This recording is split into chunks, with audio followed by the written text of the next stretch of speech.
el Grupo de la Haya en Bogotá, la apuesta para romper la inercia del sistema internacional frente al genocidio en Palestina.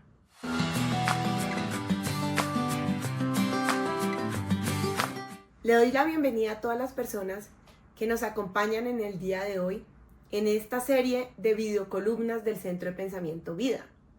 Mi nombre es María Angélica Prada, soy abogada, magíster en Derecho Internacional y el día de hoy les voy a leer una columna que escribí titulada El Grupo de la Haya en Bogotá, la apuesta para romper la inercia del sistema internacional frente al genocidio en Palestina.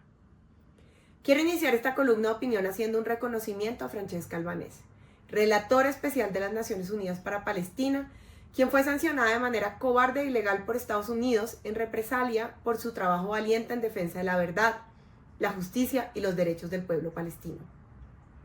Francesca ha documentado de manera exhaustiva y rigurosa las sistemáticas y generalizadas violaciones del derecho internacional que Israel ha cometido en territorio palestino, incluyendo el genocidio en Gaza.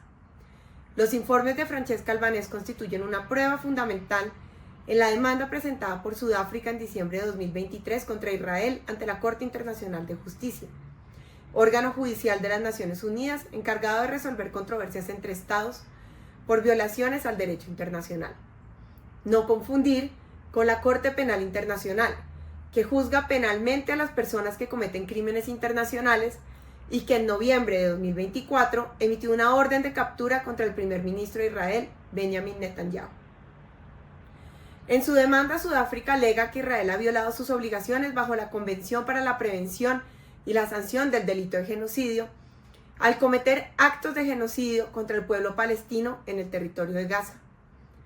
Esta demanda ha sido apoyada por múltiples países y organizaciones internacionales, entre los cuales se encuentran los países miembros del Grupo de la Haya: Bolivia, Colombia, Cuba, Honduras, Malasia, Namibia, Senegal y Sudáfrica, que se reunirán la semana del 14 de julio en Bogotá para discutir acciones conjuntas para detener el genocidio y defender el multilateralismo en el sistema internacional. Esta no es la primera vez que un bloque de países del sur global recurre al litigio internacional para enfrentar un régimen de opresión.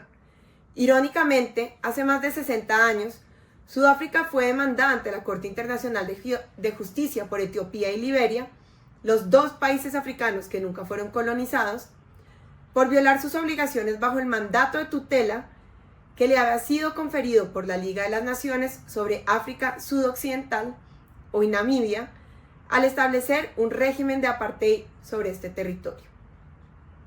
Para 1960, cuando la demanda contra Sudáfrica fue interpuesta, ya se había desatado un movimiento global de solidaridad y lucha contra el apartheid que exigía sanciones económicas y boicots en su contra.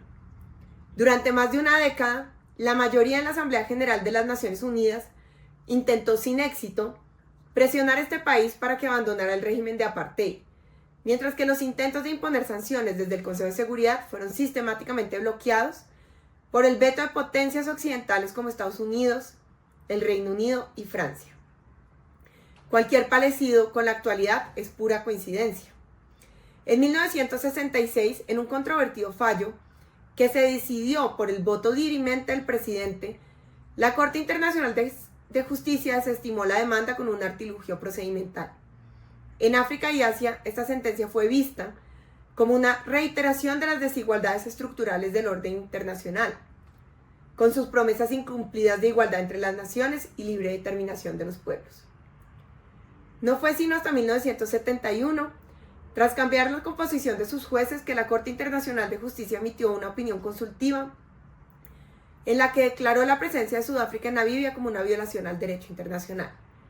A pesar de esto, el apartheid en este territorio se mantuvo hasta su independencia en 1990, un año antes del fin de este régimen en la misma Sudáfrica. Hoy la Corte Internacional de Justicia se enfrenta nuevamente a un caso que puede poner en vilo su legitimidad, la del derecho internacional y el multilateralismo.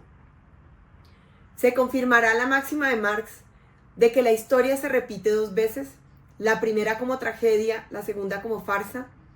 Desafortunadamente, en lo que respecta al genocidio del pueblo palestino, se aplica más la observación de Herbert Marcuse en el epílogo a El 18 Brumario de Luis Bonaparte.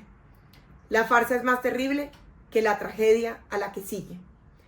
Sin embargo, aún existe la posibilidad de que en esta ocasión la Corte Internacional de Justicia sí esté a la altura de las circunstancias históricas.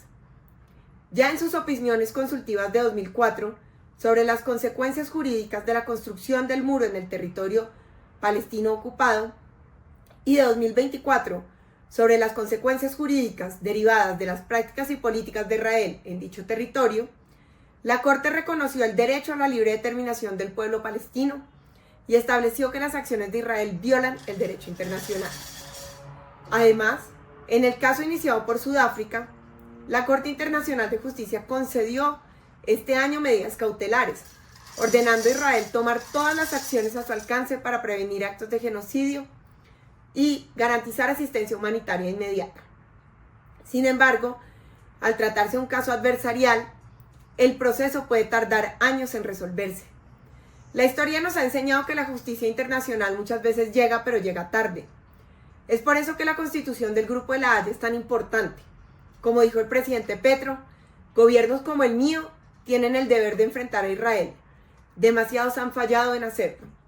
Sin embargo, el éxito de esta iniciativa no está asegurado. La conferencia de emergencia que se llevará a cabo en Bogotá tiene el reto de lograr acuerdos sobre medidas efectivas y concretas como el embargo de armas, hacer cumplir las órdenes de arresto emitidas por la Corte Penal Internacional y la aplicación coordinada de sanciones diplomáticas y económicas, entre otras.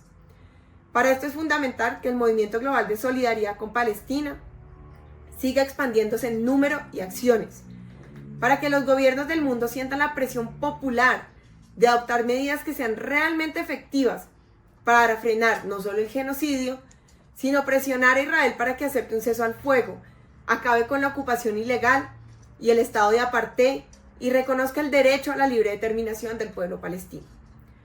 Bogotá puede marcar la diferencia entre la complicidad pasiva y la acción decidida liderada desde el sur global.